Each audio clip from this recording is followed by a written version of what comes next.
Good morning, everybody, and welcome to day 8 of our Climate Action Fortnight.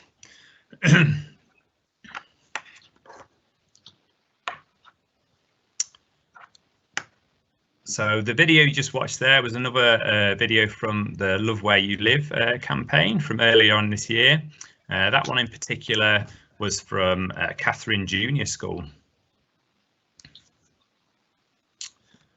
So my name's Mark Tench. I'm an Eco Schools Education Officer here at Leicester City Council, and we're joined today in the background by Lee Jowett, who's our Sustainable Schools Coordinator. Today, we're learning all about waste.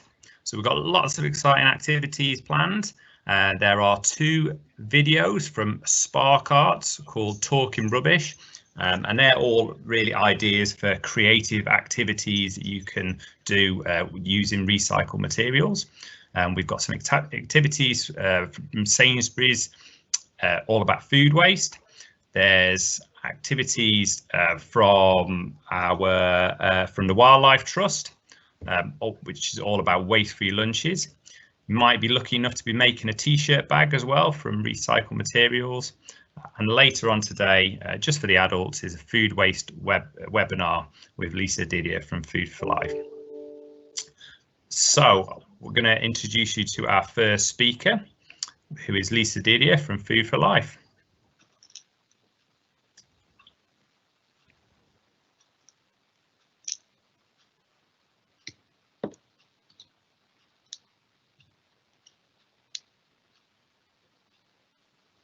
Hello. Over to you then, Lisa. Hopefully that should be sharing from this side now.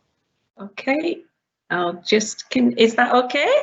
Yeah, that looks perfect. Yeah, brilliant. You can see that? You can hear me? Yeah, we can see and hear you. You are live.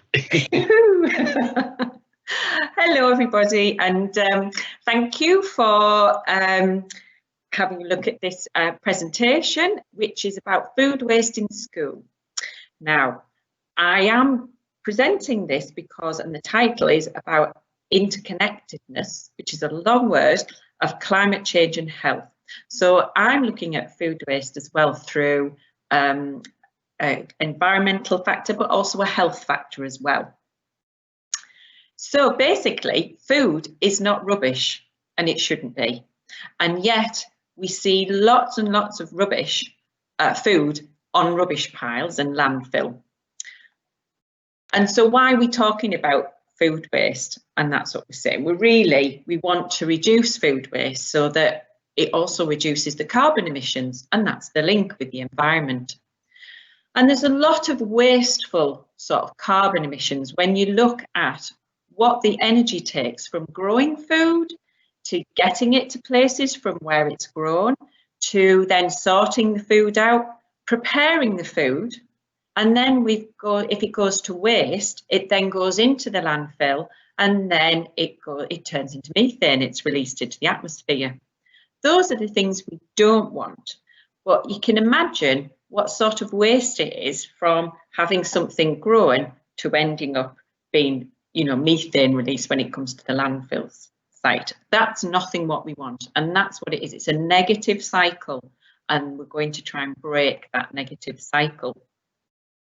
So 1/3 of all food produced globally, 1/3 goes to waste. And just to give you, I've got that's 1/3 there of my waste and my lovely plates of food. So, and out of half of that, all food waste is avoidable.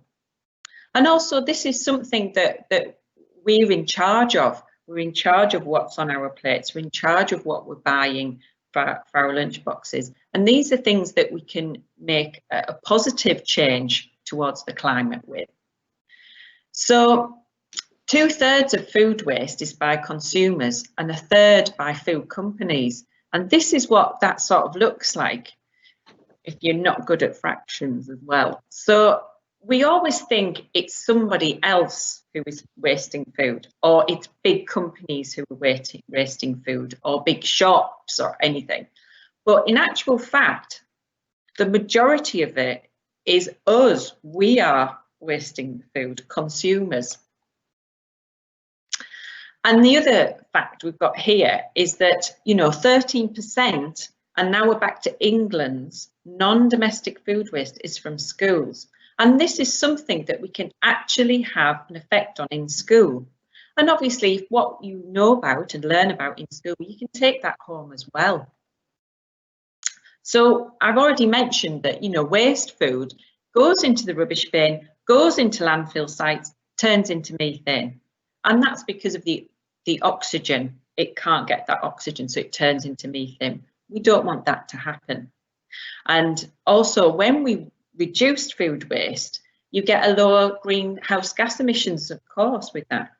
And the key really to all of this is to match reducing food waste with more sustainable dietary patterns. And again, those are two things that we can do, that we can have an effect on carbon emissions and the environment, things that we're in charge of, and we can make those decisions to make that change.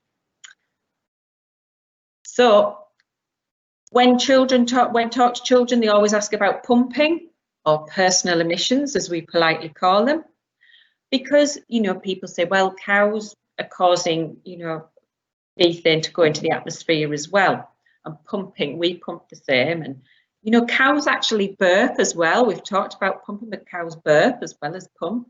And, you know, some of our own personal emissions, they do contain methane, but actually it's a tiny, tiny fraction, as you can see. That's 1% of the methane produced is by us pumping.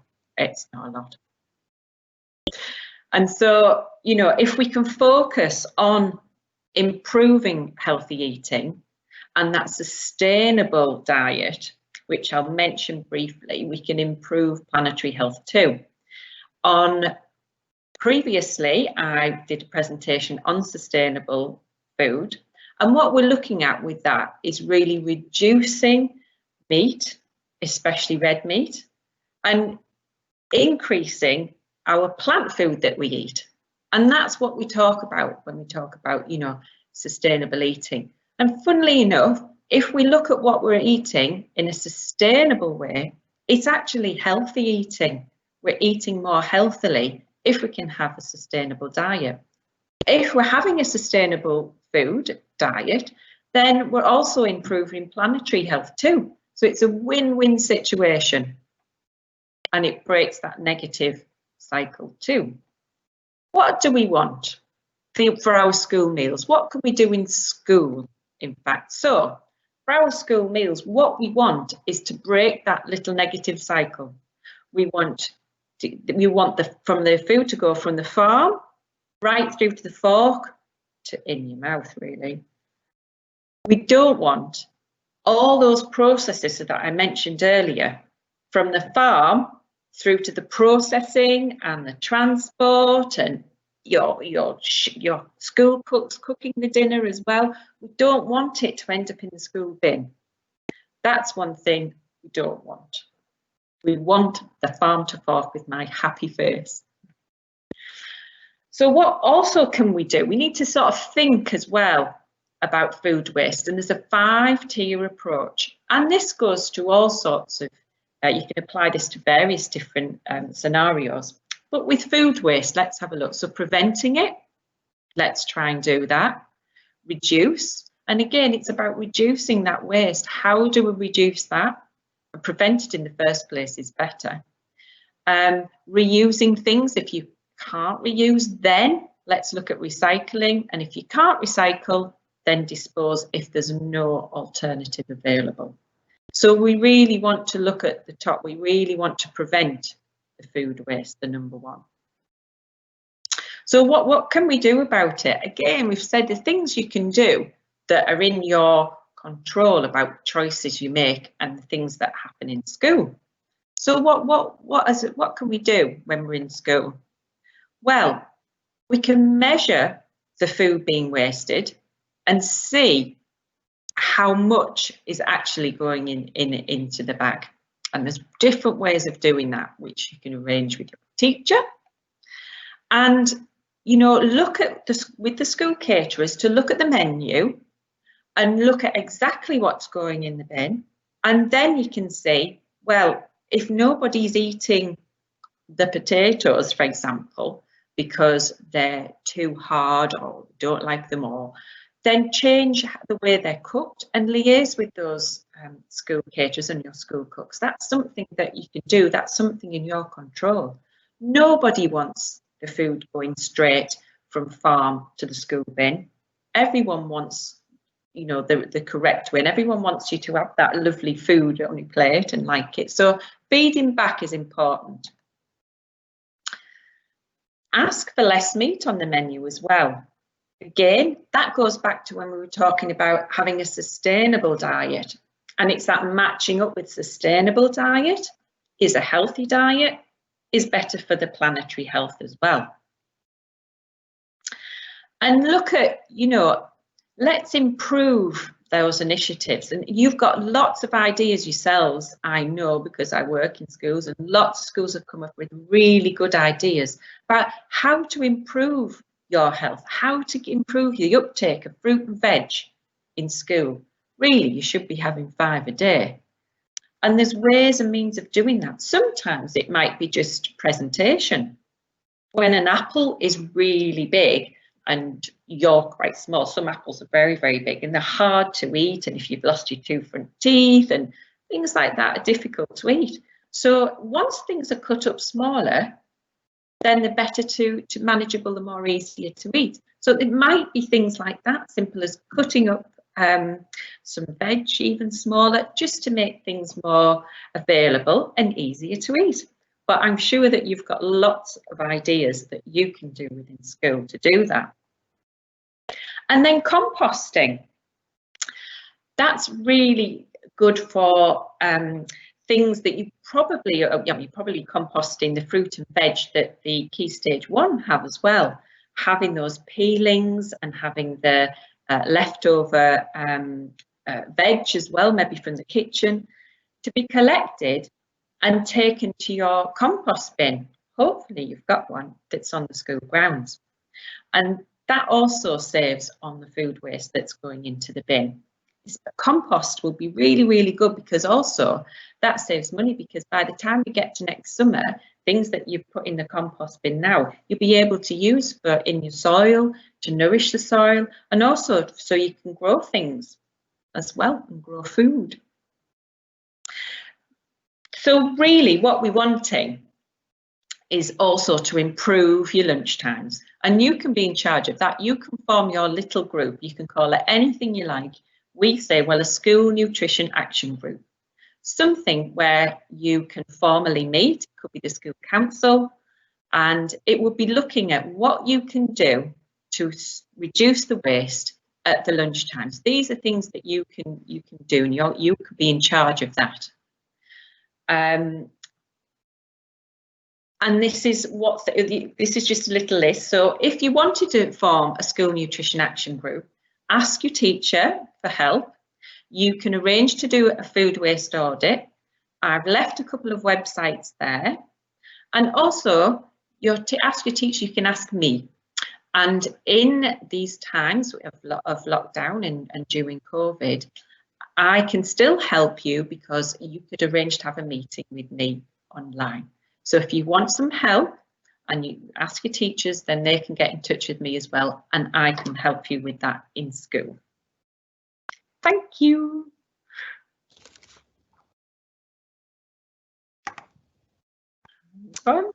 Thank you, Lisa. That's fantastic. Some great ideas there about reducing food waste in school and maybe at home as well. I know I'm a little bit guilty sometimes of food waste, but something I've started to do recently is with those leftover bits of fruit that go a bit sort of soft and things in the fruit bowl, making things like banana loaf and apple crumble and stuff like that recently. So that's a really good and a tasty way to deal with some food waste as well. But some fantastic ideas. Thank you, Lisa. That was brilliant. In a moment, I'm just going to hand you over to Kim Tilley, who's from Leicester City Council, and she's also going to be talking to you about waste. Over to you, Kim. Thank you. Good morning, everybody. Thank you for taking the time to share with us this morning, this very important event. We're talking to you all about the differences that you can make and that we can all commit to for the future of our planet and our environment with regard to waste. Now, one of the words I know you all know about is recycling. And I've spoken to lots of you because I've been into many schools to talk to you about your recycling and to talk about the products that you can't recycle.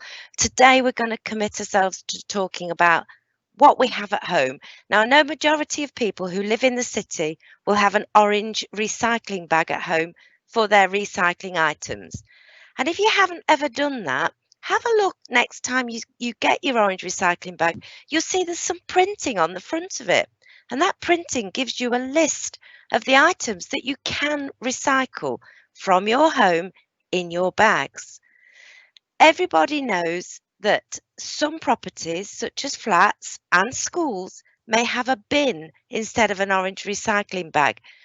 The things that you can recycle using your bin are exactly the same, and you should find your list is a poster on the front of your bin, and you should be able to see all of the different things that you can recycle that way for yourselves if you're living in flats, shared houses, or community places such as your school.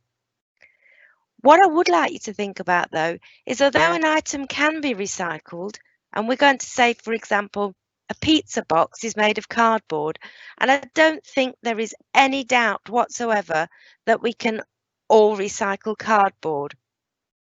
But we can't recycle stained or dirty cardboard.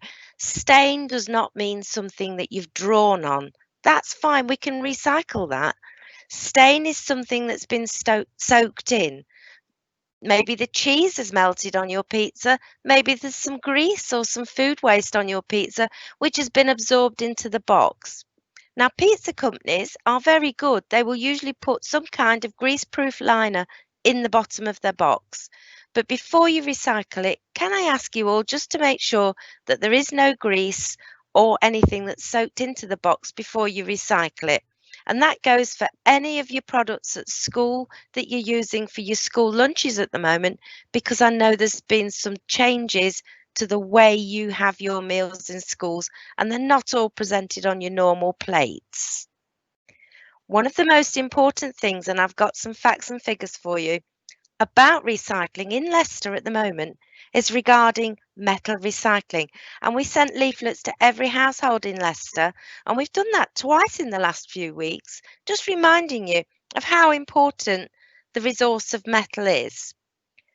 Did you know that metals can be recycled forever? Forever, forever, forever, forever. That's your lifetimes, your children's lifetimes, your grandchildren's lifetimes. It can be forever. So they should never end up in landfill. It saves energy, it cuts greenhouse gas emissions, and it saves on space. We don't have a lot of space in this world for our rubbish. Let's not add unnecessary things to it. So what I've got for you at the moment is some different types of metal, or what you think is metal that you may not know is recyclable. And these items are quite commonly found at home and sometimes at school. For example, we have a drinks can. Yeah, so a drinks can be recycled, and we would encourage you always to put it in recycling. And that doesn't matter whether it's recycling at home, at school, or even if you're out of the school environment. If you're on your way home, take it home and put it into your recycling bin. That's such a good positive thing to do. We have things like snacks, coffees, various things. They're in a different sort of can. Yeah, maybe you have baked beans in your cans at home rather than the plastic pots. They can all be recycled, but remember people, we would like them clean. So can you rinse them before you put them into the recycling? Don't let that put you off. It's a really great positive thing. And I've got, again, some figures for you in a few minutes about how beneficial that just recycling and rinsing out your beans can be. Sweeties. Sweeties are often in little cans. This had peppermints in it. Sorry, there's none left. But peppermints in this tin.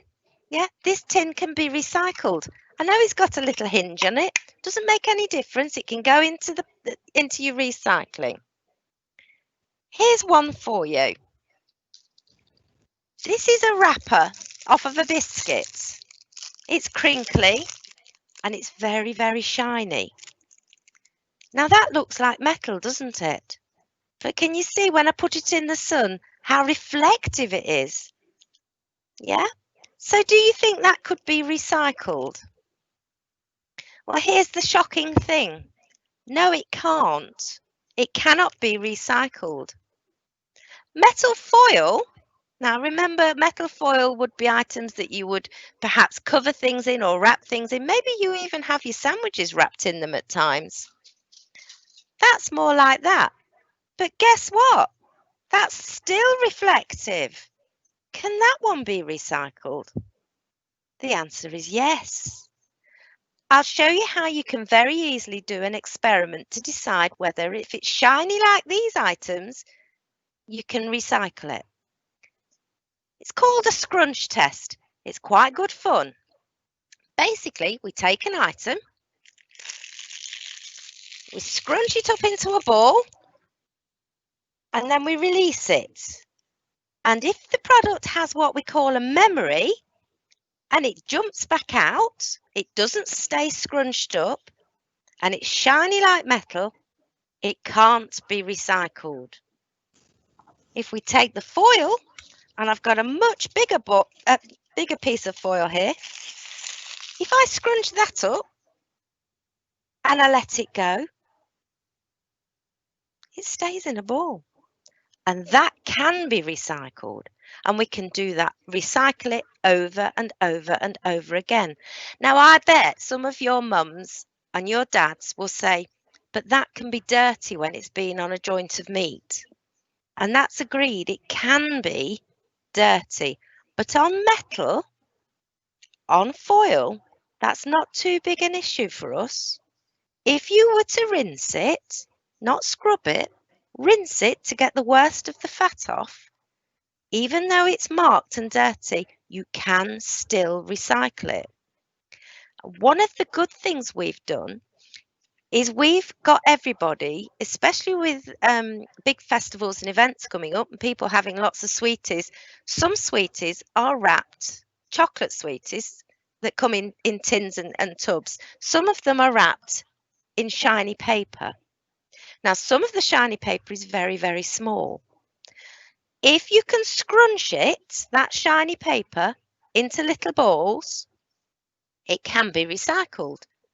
But guess what? They're so tiny, when you put them into the recycling bags and bins, it can get lost. So what we're suggesting is, if you have a sweet on a Monday, keep the wrapper. On a Tuesday, keep the wrapper. On a Wednesday, scrunch the 3 wrappers together, and on a Thursday, add to it and add to it and add to it.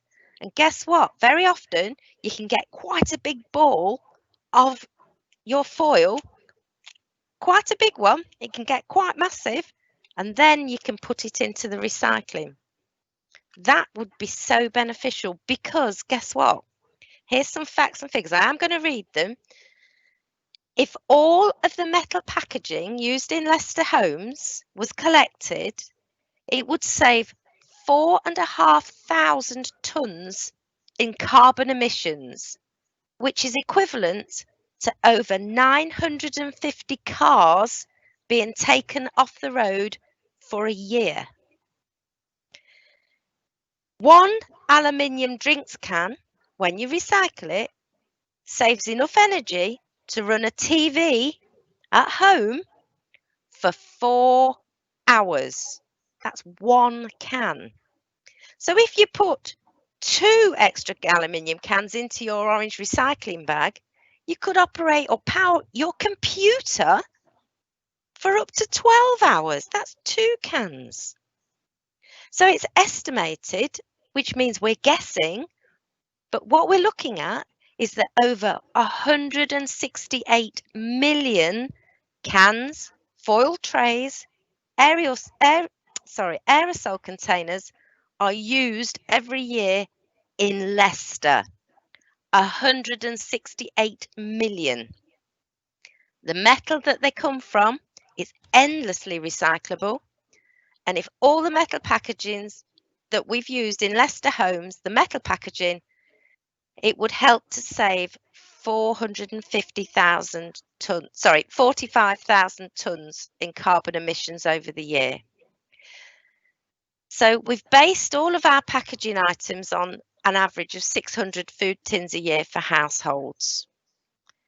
I don't know what else I can say about metal recycling other than when we make metal, we take the ore from the ground.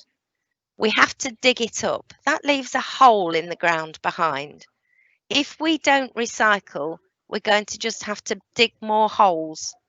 And who wants a world full of holes when it's not necessary? I don't think any of us do we really?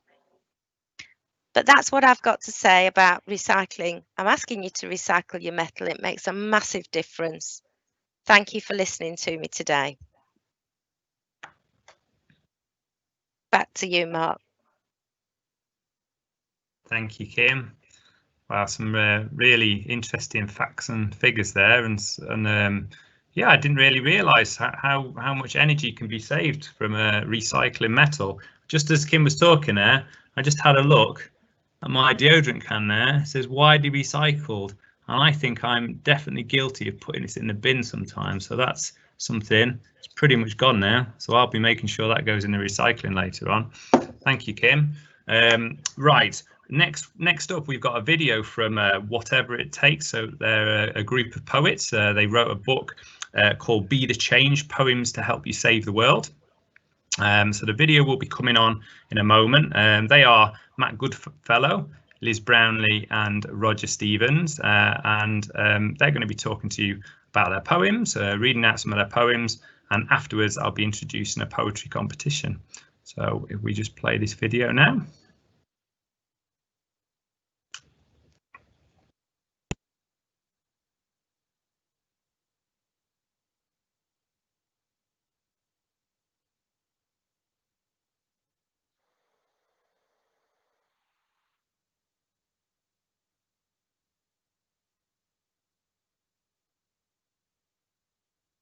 Hello guys, my name is Matt Goodfellow. I'm a poet.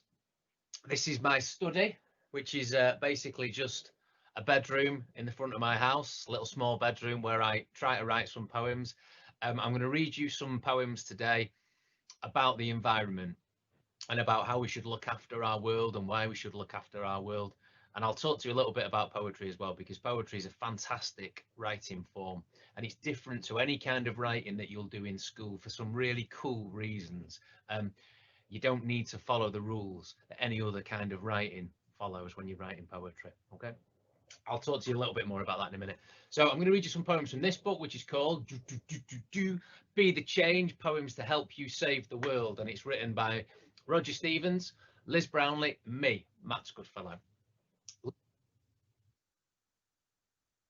Loads of different poems about loads of different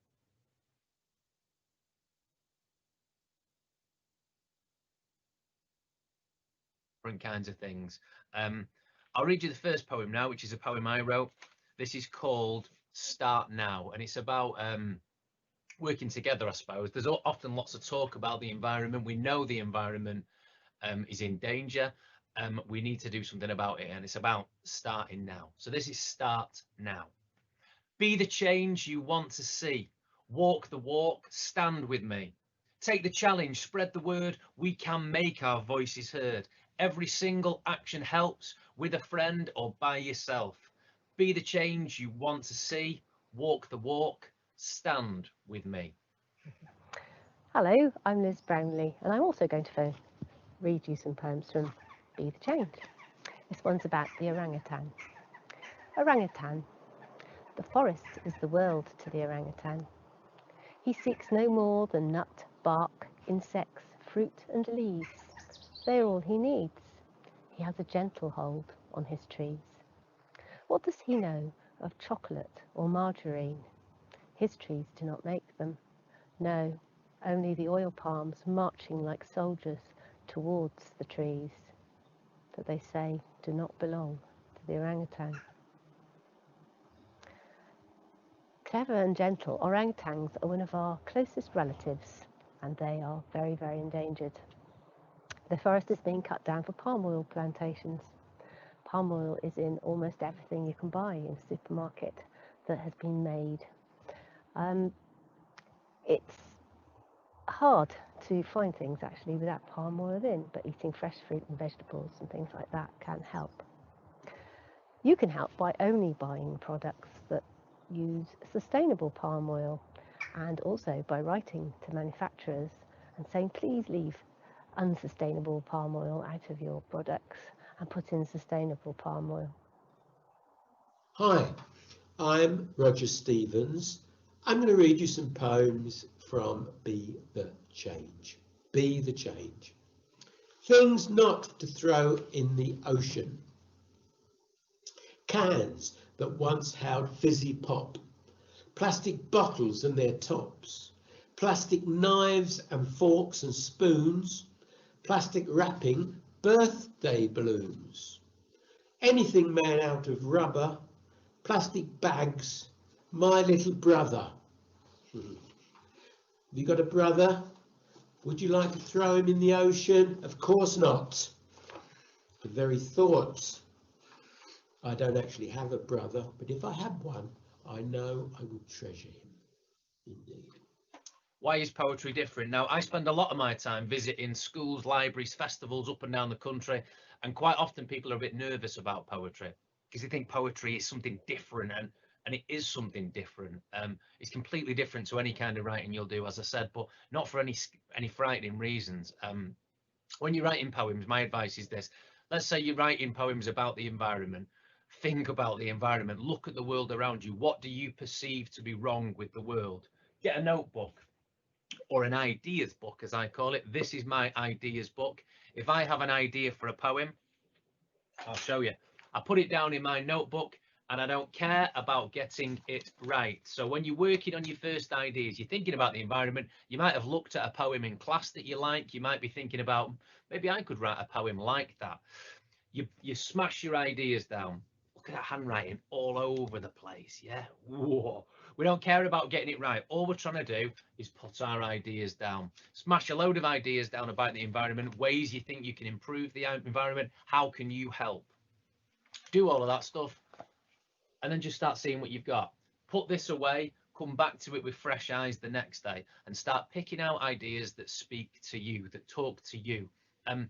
What I mean about that is you're not trying to hit a list of targets that say you're in a year 4 class. You're not trying to hit a set of targets that say this is what's needed for a good year 4 poem. There's none of that stuff in poetry. So you can write your poem about what you think, and really importantly, you can do it in your voice about your life. So if you're walking down the street and you see litter down the street and you're appalled by it, how does it make you feel? What could you do to change that? Write it down in your ideas book. Read loads of poems. It's really important if you want to write poetry. Read loads of poems and you'll see how other poets talk. Copy some of their ideas, see what you come up with, put your own ideas in. It's the way to start developing. Let's do another poem. Okay, let's do another one. We're going to do funny fruit and wonky veg. Funny fruit and wonky veg, a really simple way that you can help keep the environment going. Helping the environment is so much food is thrown away, specifically in our country and in lots of countries where we like all our veg to be perfect. Oh, I can't eat that. It's not a perfect carrot. Can't eat that. Oh dear, look at the slight bruise on it. That's rubbish. So much food gets thrown away, and there are so many people that need food. And one of the simplest ways we can do it, eat funny fruit and wonky veg, right? Funny fruit and wonky veg. Make a change with a simple pledge. Pick funny fruit and wonky veg. Different looks, same great taste. Now none of it need go to waste. Really simple way you can help. This poem is about Greta Thunberg, who took one small step towards drawing attention to the fact that adults were not taking climate change seriously by striking from school every Friday. She ended up with a huge following of young people who are all asking governments and world leaders to take climate change seriously and to actually do something about it. Recently, she even met and talked with David Attenborough. This poem is called Greta Thunberg. When the whole world is deaf by greed and by choice, how do you change things with only your voice? It's hard to be noticed, harder to be heard. But she stood up and spoke, could not be deterred. What made them listen? What cut through their lives? Not the pollution or the fast melting ice. Not the experts or science. Not hunger or flood. Not the extinctions or hands red with blood. It was her steady gaze on our planet alight. Her desperate calm, her demand, make it right. It's what we'll recall of her fight for our youth. Her luminous words, her courage, her truth. Try writing down all the things that worry you about climate change. Remember, you don't need to worry about spelling or punctuation or grammar. Just get all those ideas down. Here is one of the pages I wrote ideas on for my last book. As you can see, it's very untidy. It doesn't matter. You just need to get the ideas down and so that you can refer to them later. After you've done that, you could write a list poem called Ways to Change the World. Each line could be the idea of how to change something or solve something, one of the things that worries you. Or the whole poem could be a list of ways to solve one of the things that worries you. You can use sensible ideas or surreal ideas or really silly ideas, it doesn't matter. But you never know, one of those ideas might be the way that changes the world.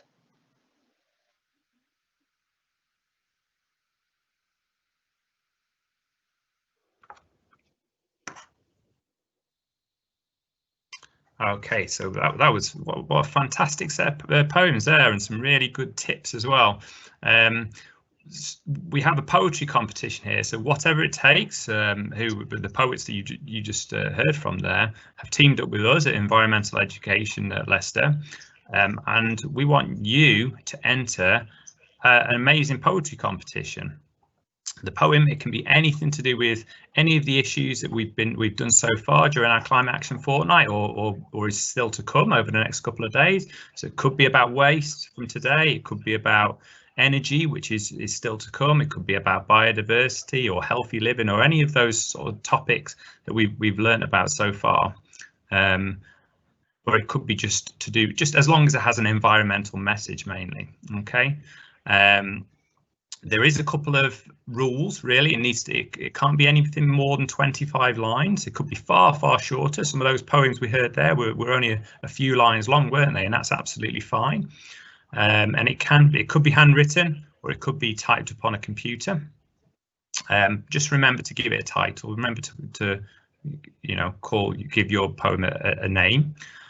Only one poem per student. So if you have a few ideas and you manage to write a few poems, you're gonna have to have a little think about it and maybe read them out to people, and decide which one you think is the best. Okay. Runners up from the competition, they will receive a certificate. Winning schools will receive a selection of books all about climate action, and they're recommended by Creative Learning Services, who we heard from a few days ago. As well as Leicester Libraries. And winning pupils will receive a winning certificate as well as a goodie bag. There's a closing date here, which is the Friday, the 18th of December, and we'll be announcing winners on the 15th of January. We are going to be hearing from the poets again tomorrow with some more tips and some more poem ideas for you as well. So tune in tomorrow, and then get involved and start thinking of some ideas and start writing some poems. So as I said, tomorrow we are going to be hearing from the poets again, the Be the Change poets, I should say. We've also got Phil Pearce from Severn Trent Water, and we've got Laura Betts from Laurus, and they're all going to be talking to you about the theme of water. Lots of fun activities planned as well for tomorrow, like calculating your water footprint, and there's some water challenges from WaterAid as well. So today so at the end of today, I'm gonna read out the questions for the quiz. So question 1: which material cannot be recycled in the orange bags in Leicester? Is it A, cardboard? Is it B, tins and cans? Or is it C, baby nappies? So that was which material cannot be recycled. Number 2, which of these is not safe to compost? Is it A, eggshells? Is it B, dog poo? Or is it C, vegetable peel? And question 3, bit of a hard one, this one. Might have to do a bit of research for this one. In 2018, UK households recycle 45% of their waste. What is the target for 2020? Is it 25%? Is it 50%? Or is it 75%? And just remember that all of these quiz questions and answers can be submitted at the end of our Climate Action Fortnight, and there'll be certificates and prizes. So that brings us to the end of today. Just a bit of a reminder about keeping in touch. You can keep in touch with us on various social media, so on Facebook and Twitter and Instagram. The videos from all of Climate Action Fortnight, including today, will be on our YouTube channel, Eco Schools LCC. Lots of resources available, including resources for today's activities on our website at schools.leicester.gov.uk/ecoschools. And if you want to get in touch, or if you want to get in touch with any of our speakers from the fortnight, please email us at ecoschools@leicester.gov.uk. So that's all from today. Enjoy the rest of the activities. Look forward to seeing you tomorrow. Bye, everybody.